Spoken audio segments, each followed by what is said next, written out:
All right, guys. So, my story today is something that from the dawn of this podcast, someone told me to look up. And I kind of just slipped my mind. Like for the longest time until recently, it came back up in a episode maybe 3 or 4 weeks ago where we talked about the high school phantom? Pep Rally Phantom. Pep Rally Phantom. And this topic is Jay's journal. If you want to throw that up for people we have. So, first off, just real quick, if you want to hear the story that kind of sparked this initial one, it's in 120 Pep Rally Phantom. 120. DJ story. Okay. A lot of times I'll tell you guys, hey, I had a lot of fun like researching a story. I cannot say that about this one. And I will tell you that for a lot of this, I would get chills. And last night specifically, I was taking a shower, just like the hottest shower I could. And I thought about like a couple parts and I was like, oh, I got chills again. Dude. Rare for Sean. 100%. Dude, real quick, trigger warning for anyone. This deals with depression, possession, suicide, which I think we're not allowed to say, but yeah, sorry. Trigger warning for a lot of people. Yeah. Dude, last week I'm like walking Lucy in the forest and I get a text from Sean and me and him share an Audible that he pays for everything and I leech off of it. And it's just a list of books and one is circled in red. And I like zoom in and it just says Jay's journal. And I was like, holy shit. Yeah. My girlfriend's dad is from American Fork, Pleasant Grove. Those two towns kind of in Utah are right next to each other.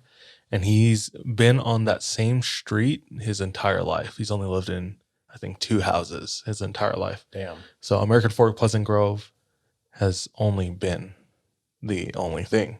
Yeah. And recently we were talking about Jay's journal.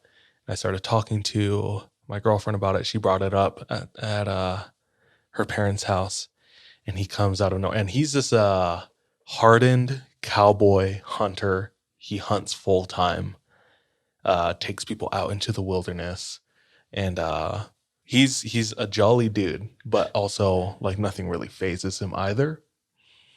And when we started talking about Jay's journal, he said, "Don't talk about Jay's journal." He's like, "I've read the book. I was there when it all happened, and it's not good. That thing is from the devil." Dude, I wanted to get more out of him, but by the way he's talking about it, it didn't really sound like he was open. Yeah. Okay, so I read the whole thing in the last week. How long is it? It's about 6 hours, Okay. like on Audible. Okay. So just a little bit of background for everyone first. We already have kind of a location. This is based on the real events of a kid whose name isn't Jay. This is kind of a alias for the book. And I don't know if I'm going to go into name of this kid, but out of Pleasant Grove, Utah. And he's just your normal, average 16-year-old kid that this book is basically based on his journal entries. And it came from like his therapist or psychiatrist or something along those lines. She's the one who kind of compiled these journal entries and edited them together to make this book. So this whole book is coming from it, like it's all like first person. I listened to the intro and I didn't like it because it's like so relatable. Mm-hmm. Everything he's talking about. And it's like the voice is a kid. Yeah. It's weird. It is. It's just the narrator of this book was very, very well done. Like it sounds like it would be him narrating to himself his own journal. And this normal, everyday 16-year-old kid, athletic in sports in high school. He's on the debate team going to nationals. He's dating the vice president of the school. And on the side, in the darkness, he's into O, which is what he calls it throughout the whole book, which is the occult. So, and I want to say this as well. It's very like unnerving throughout the whole book as well, because not only are you getting these things that are happening that he's writing about, but he's also on the flip side writing about like how he wants to get out, how he wants to be normal again, how he wants to get back to being good. Get out of being involved with the occult. Yes. Gotcha. So I tried to compile a lot of information for you into this one story, and I could basically put it together in 3 different parts. And I'm going to tell you just kind of what I labeled these parts as. The first is just beginnings. Second part is invitation. And the third part is Raul. Oh, I already know. I'm legit uncomfortable. I already bro. know. Yeah. So, Shit.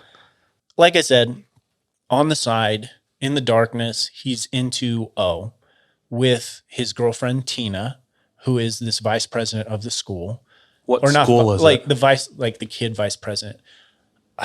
Apple something. Apple. It could be fictional. It Yeah, could be Because fictional. things were changed. Yeah, for the book, things were changed. And his 2 friends, Brad and Dell, they're all into the occult. And it doesn't start here. Like at where I'm going to pick up and start telling you this story, it absolutely does not start here. There's lots of little things that lead up to this. Okay. One evening or one weekend, Jay and his friends, Brad and Dell and Tina, they basically say that they're going to go off on this ski trip. And they're going off into the mountains. And they obviously, they lied about this to their parents. They go off into the mountains to this cabin. And at this cabin, Tina has one of her friends who's also there, who's, I want to say an older friend out of high school already, because they're all 16, 17 years old. And over the course of this night in this cabin, they perform a ritual. And in this ritual, they first start off with a little bit of drinking. They're taking drugs. And he mentions lots of different kinds of drugs throughout the course of this book. And I don't remember off the top of my head what they take at this time. But what they take at this time is mixed with cattle blood that had just been taken from a cattle mutilation that they performed. And as they go through the process of this ritual, Jay all of a sudden realizes that he's looking down at his body. And his body is saying things and doing things that he is not controlling. It's almost like he's astral projecting, but something is now controlling his body. He's floating in the air, looking down at his body, and his friend Brad, who seems to be under this same influence, they're all standing around in this circle, and his friend Brad puts his finger to his right temple, and he says, "I swear my soul to thee, if you'll make me Don't say it all. Get your finger away. if you'll make me the best basketball player in our high school." First of all, Bro, dream bigger. It's like right when you're done with high school, it's like you lose all skills. Yeah, for Sorry. real. This is intense. I'm sorry, but that's dumb, Brad. Brad, you dumb, dude.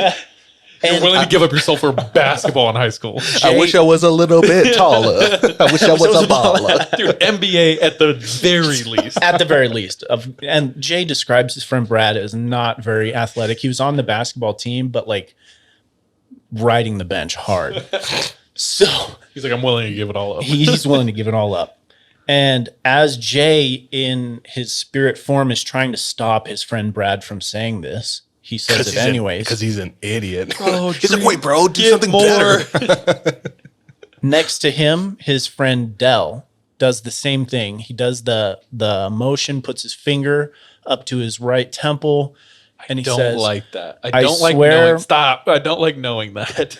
my soul for money. Vague. Vague. Here's very vague. $5. Yeah. Okay.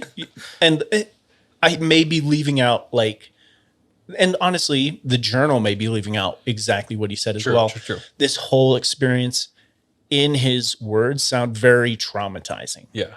Like he knew they were crossing a threshold they couldn't come back from. Exactly. And Jay, this whole time, is trying to get back into his body to get them to stop, and he can't. And his body is doing things or saying things. He didn't say in this journal entry what was said or what was done, but I imagine it was something similar to what his friends Brad and Dell had done.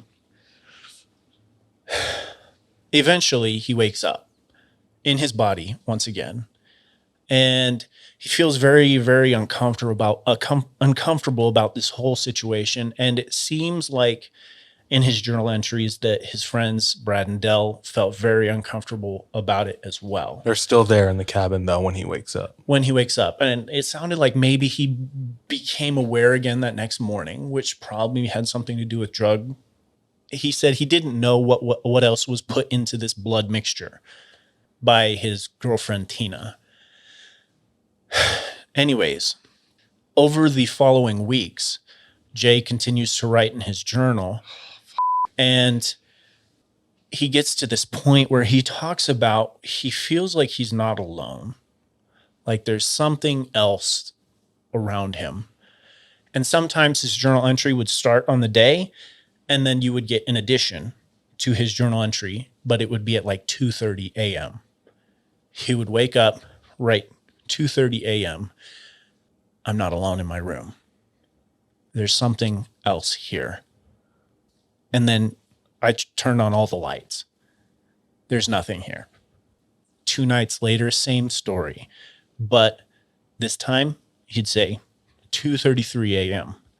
There's something here watching me in the corner of my room. There's a dark cloud with a green aura about it, like a dark green aura about it.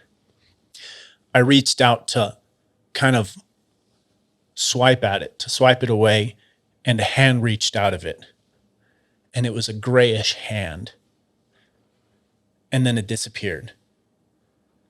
Bro, okay. This is crazy. This is pretty heavy to maybe break it up a little bit. It's also kind of funny that he had like the time, the few seconds to write it down. As possessed. Yeah, he's like, this date and time, dear diary. I think that at this point in time too, he may have been using it as a coping mechanism. The way he addressed his journal almost seemed like he was talking to a friend. Anything to keep like grounded, in control. Dude, what described the hand? It was this grayish hand that seemed to almost be his. Think of the figure in the Pep Rally Phantom episode. Oh, color is the figure. Gray boy. And the Pep Rally Phantom is supposed to take place in the same high school that Jay went to. Okay. One night, Jay wakes up 2:30, feeling like he's being watched again. This time he goes to try and turn on the lights, and nothing will turn on. He hops back in his bed and notices at the foot of his bed a person standing there that looked like an older, grayer version of himself. The figure says, "Hello again, Jay." Jay is just frozen in fear and responds back saying, "Who are you?" And the figure says, "I'm Raul." And then Jay says, "What do you want?" Raul responds, "You know." And he gives this slight smile. And then Jay, about ready to say something else, Raul responds already and says, "I'm real." Oh, so he can read his mind. And then he says, again, who are you? And Raul responds, remember the third of the hosts of heaven that were cast out. Don't like this. And that's a wrap for this episode. Keep going. I'm I have to going. drive home alone. Keep going. Bro, well, first of all, you. I mean, no, but like, Remember the third of the hosts of heaven that were cast out without bodies. Jay responds, what do you want? And he says, your body. And Jay says, you can't have it. I won't let you. And he responds again, you already have. He reached over to Jay and ran his hands through Jay's hair. Then not shaving all my hair. Raul responds again. He says, not once, but twice. And then laughed aloud when Jay says, I won't let you. And Raul responds, want to bet? Oh. Seconds go by, and Raul responds again to the silence, and Jay is leaving, saying, are you feeling more relaxed now that you've accepted who I am? Raul then sat down at his desk, at Jay's desk next to his bed, and he said, you've always known that I've existed. You just didn't want to believe. And then he asks him, how did you feel when you didn't have your body? Referring to the cabin. You wanted a body desperately, just like I want one right now. And Jay starts trying to call out to somebody, to anybody. And Raul says, stop that. And then disappears into the background of his room. Like as a Homer meme. Homer meme just disappears. Right over there. Yeah. That Bro. So what if, dude, gray ass hand reaches out from this thing? I'm done, dude. dude, this sounds like the sequel to Stan by Eminem. The writing. Oh, yeah. Dear Raul, I wrote you, but you still ain't calling. Yeah. Just so that everyone knows, our coping mechanism is humor. We try to, laugh it away. And you may have noticed that through the course of this podcast. Bro, straight up, Brittany's not going to be able to edit this one. Because she can't deal with this. And this is I'm having the most visceral reactions I've ever had to any story we've ever shared. Bro, This I'm one's telling hitting home, you, bro. I had chills as I was listening to this book. I want to hear more. You're just showering. In the hottest of freaking water. And I'm like, damn, this is cold, bro. Okay. So as Raul disappears into the darkness, his family comes to the door. They had all woken up with a nightmare. They don't all say that immediately, but over the course of the next few minutes, each of them mentions that they had woken up with a nightmare. And Jay's littlest brother, Chad, runs into the room. He's this little kid, and he says, what is that smell? Sulfur. And everyone acknowledges the same thing, that this smell is just everywhere. And it's disgusting, the sulfuric smell throughout the house. Dude, if you recall Pep Rally Phantom, there's two or three people in the photo that are going like this. Yeah.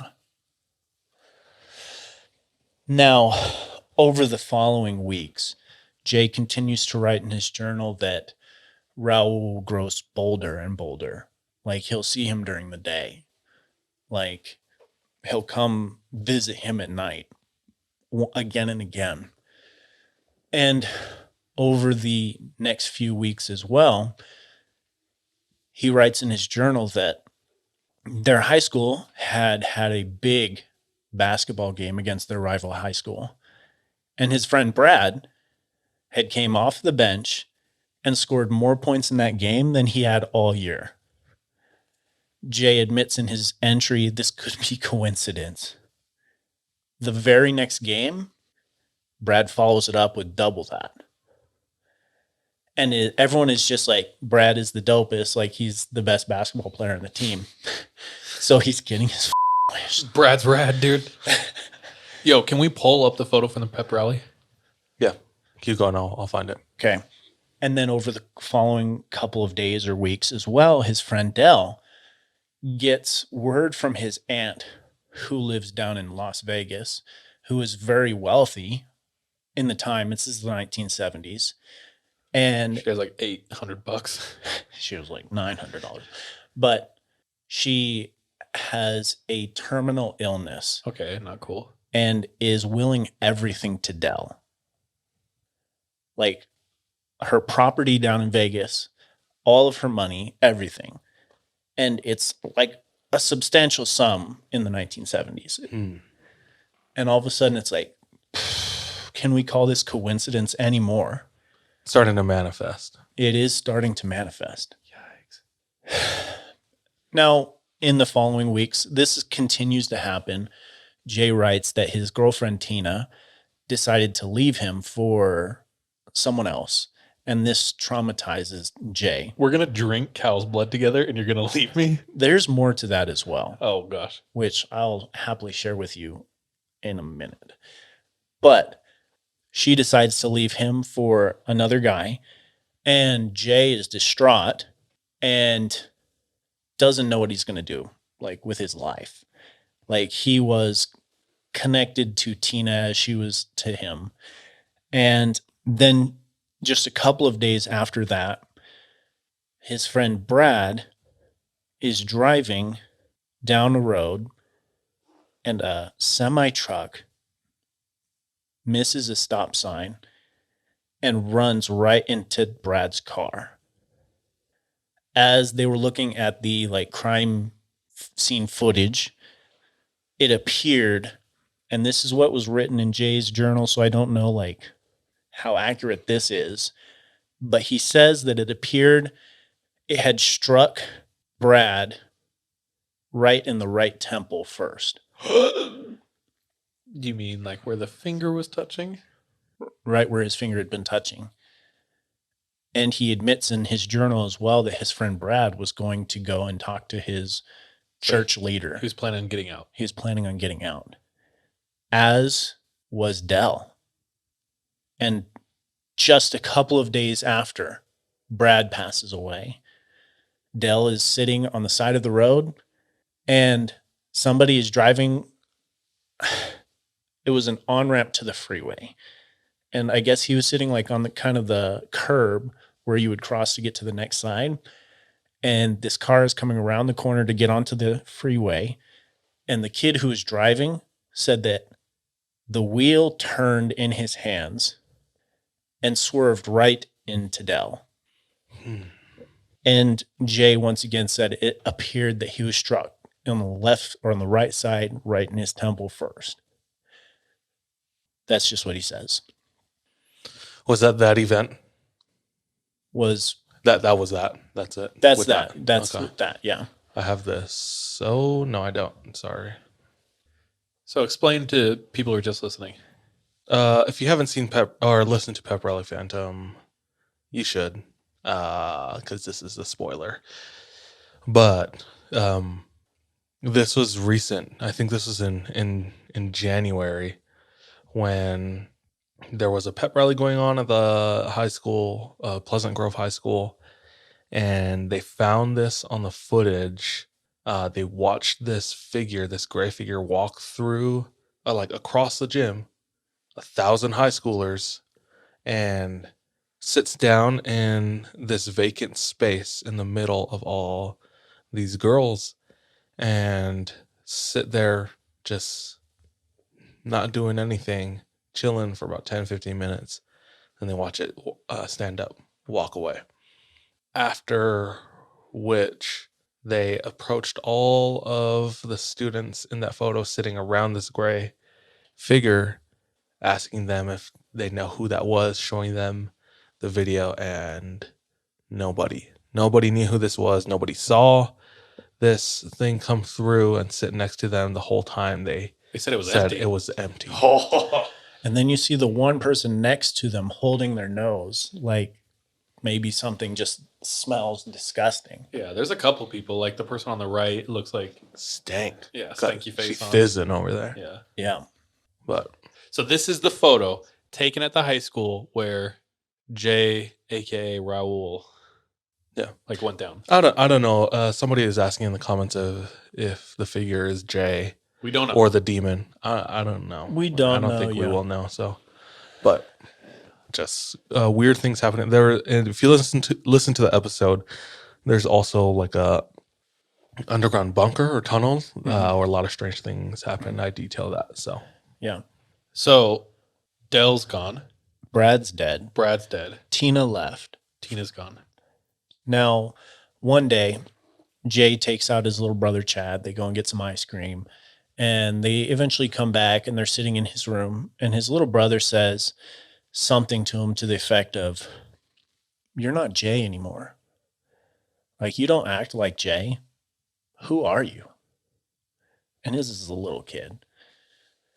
And he notes that. Who could kind of be more open to supernatural things? Could more be. pure.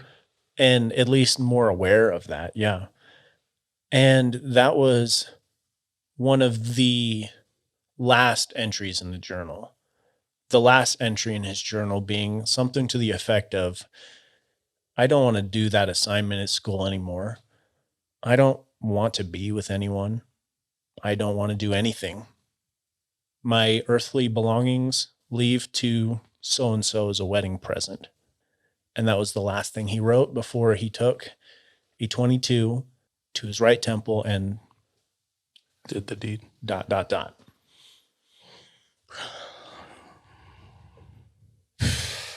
So this whole story was put together by either his therapist or psychiatrist or something like that, is whoever edited his journal entries all together.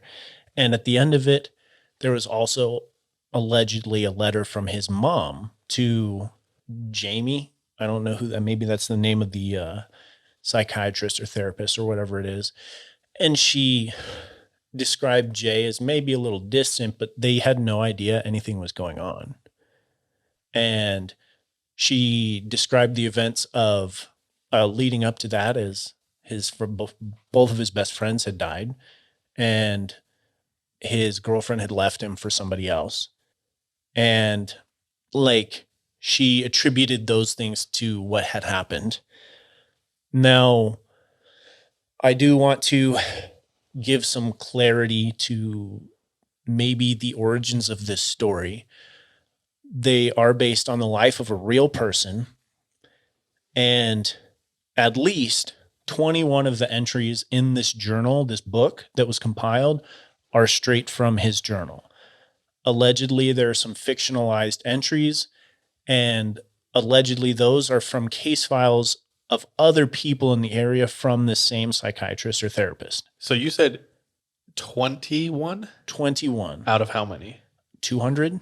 So only 21 out of 200 entries are known to be taken from Jay's stuff. Like legitimately from his journal. The others of which are taken from other cases she had of troubled teens. Or their journals as well. Or fiction. It's unclear where those are coming from. I tend to think that this time period is the whole like satanic panic, and there's probably a lot of things that were fictionalized for that. However, what I shared, this climax of the book, seemed to be pretty accurate to me. There were some other entries that seemed just kind of far out. You mean, are you talking about the cow split part or the dying? That part definitely happened. Well, like the friends getting hit by cars. Oh, I don't know about those. The two friends. His final. Yeah. Okay. Him for sure. We know what happened. Yeah. His two friends, I don't know for sure. His girlfriend sounds like was accurate based off of what, like, his brother also wrote a book about him. seems like that was, So I did a little bit of research on that. yeah. So since this came out, and it was edited by Beatrice Sparks. Beatrice Sparks. She is an American therapist, Mormon youth counselor, and she was meeting with a lot of people. She took a lot of the works, put them together, and like helped edit this book. Okay. Right. She puts this book out, and immediately, what Utah does best is they start spreading rumors.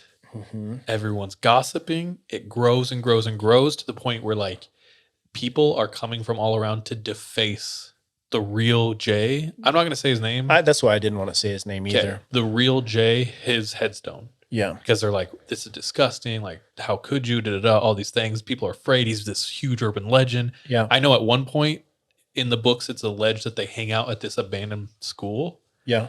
That thing, so many Utah youth start going to, messing with. Mm-hmm. Yeah. So, not only did this family lose their son, which is terribly tragic, Mm-hmm. and if you're struggling with that, there are resources. Please go find them. Mm-hmm. But they lose their son, and then all of a sudden, their son is turned into this like, This villain. yeah, like devil worshiping person, and we don't know how much of that is accurate. We don't. I like to also believe the parts in the journal where he talked about wanting to get right. Were some of them were probably his. Yeah, because he wasn't like this terrible person. Obviously, I'm the one who read the whole book. And like, to me, it doesn't seem like he's just this terrible person, just got in over his head on some things that he couldn't control. Okay. So they lose their family. Yeah. Mhm. We want to believe the good parts. A lot of this is fictionalized. Only 21 out of 200 are actually from his stuff. Yeah. And in order to combat this, his brother, who witnessed his brother grow through his life and then eventually leave this life Mhm. by his own hand, wants to combat some of the Urban legends that are growing. and the mistruths about his brother. So his brother put out a book. It's called A Place in the Sun, The Truth Behind Jay's Journal. So his brother puts out that book. Yeah. I listened to a really quick blurb, and this person, I haven't read this book, but what they said about it, they were like, dude, Jay was a normal kid going through normal things. He might have done a couple things that were like superstitious, but it's not as intense as what they were saying. They said the weirdest thing he kind of did was him and his girlfriend had a fake wedding in a graveyard.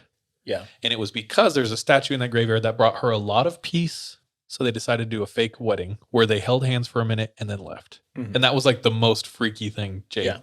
the real Jay, did. Yeah. So anyway, who knows? We don't That's know. what I was And gonna that's say, the yeah. thing. We don't know. We don't know which parts were legitimate, which parts were not. But this whole story put together, like, it definitely touches on a lot of topics that are very real to a lot of people, and a lot of topics that also are very triggering as well. Dude, and that same pattern you said of just like things that went down. Do you remember the story I shared very early in 3 a.m. about being a foot soldier for Satan? Yeah. There's so many parallels. And Classic. that story came to us from Australia. Yeah. And I don't think they had ever heard of Jay's Journal. No. But a lot of things you were saying and the dialogue Raul was using is same exact thing. Yeah. And I got mad chills when you were talking. I was like, holy shit. Dude, yeah, that whole part had me just in chills. This story, I found a blog a piece written in 2004. This tiny indie blog. This girl went to BYU in the 90s and learned about Jay's Journal there in college, and was fascinated by the story and looked into it and kind of reiterated a lot of what we were just talking about, like what's fact, what's fiction. She did say one thing that we didn't touch on yet, but this, like the chaos that ensued from this story, How sensational and stuff. really caused a disruption in their family. And the parents ended up divorcing because of it. Oh, So, I didn't even know that. like, there were still obviously real life, like, Consequences. consequences. Dude, and it's like you just lost your son. Now you have to deal with this. It's like, Yeah. that is Yeah. terrible. Here's the thing, though. We don't know what was, what wasn't. And it sounds like she took a lot of source material from other people she was meeting. So, like, What I did hear is when they went asking questions when they were writing this book, people were terrified to talk about it. Mm-hmm. And when they could get a kid to talk, the kid basically was just like, for your safety, I don't want to tell you. Yeah.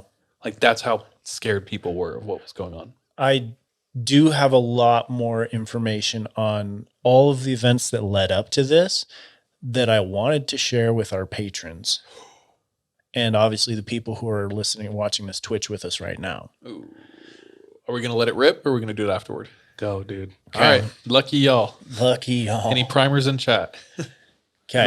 This is not going to last forever. We're going to find out a solution soon to this. So if you're not a patron right now or a Twitch sub, you get this for free. Hey, yo, Let's on us. go. Okay. So like I said at the beginning, Well, so let's just address something. Okay. High key, this is so unethical. Is she referring to us or probably the author? Just want to make sure. We're trying to be ethical. we are trying to. We want to I'm be only respectful. sharing information that I've gleaned from this book. Yeah. It was a reply to another comment saying Loki sounds like that lady capitalized on his death a bit, which is so tragic. That poor family. Okay. Cool. Okay. Yeah. Yeah. It's like we don't. Yeah. We're not trying to like exploit or anything. Really just share this story. I don't know. Have we? We're charging 8 quarters for this. Okay, actually, well, anyone who's on Twitch right now, you getting this for free. Unless you already subbed, then like, sorry. Dude, even Beatrice's wiki. American therapist and Mormon youth consultant or counselor who was known for producing books purporting to be real diaries of troubled teenagers. Anyway. Yeah. Dude, honestly though, it kind of sorry, let's continue. No. What were you gonna say? It kind of I could see them wanting to push the narrative of satanic panic, and this is like a perfect way to fuel that fire. Like the perfect way. Yeah. So there could have been monetary incentives or like Or just like an overall like fame incentive, like I don't know. fame incentive. We're trying to push a narrative in general back in the 1970s. Anyways, like I was saying, this whole story that climaxed and ultimately him taking his own life didn't begin there in this journal, in this book. Jay, a few years earlier, was not into anything occult. He had a background he was very religious. His family was religious. His dad owned a pharmacy, was very like wealthy in the community or well known in the community. And at one point, Jay starts dating this girl, or he's very into this girl named Debbie, and could be an alias for the book as well, or fictional as well. Damn. Yeah, that's it for me tonight, though. That was pretty heavy. It was honestly, Really fake. Yeah, not real at all. dude, just totally not the realest ever. Yeah. That Kinda is heavy. all fake. For my sanity and drive home. You gonna be okay, dude? No, dude. This is like the one thing that gets me. And this one hits so close to home, literally where I Don't live. drive through PG, dude. We can call each other Yeah, we might. Yeah, have on to. the way home. And then my phone will die again. Oh, that did. Do you have a happen charger once. in your car? Where's your phone at This one right I do. now? Okay, good. Where's your phone at? Remember when DJ's phone would go from 80 and we'd watch it go? So like 1%, and they would stay on We're like, 1% for dude. like 3 hours. Charge your phone. What a fun game! What a fun time! How long is your story? Because this is It's long. it's quick. Okay. I'll Okay. make it quick. Dude, thank you so much. This is That was wild. Dude, it was a nut freaking.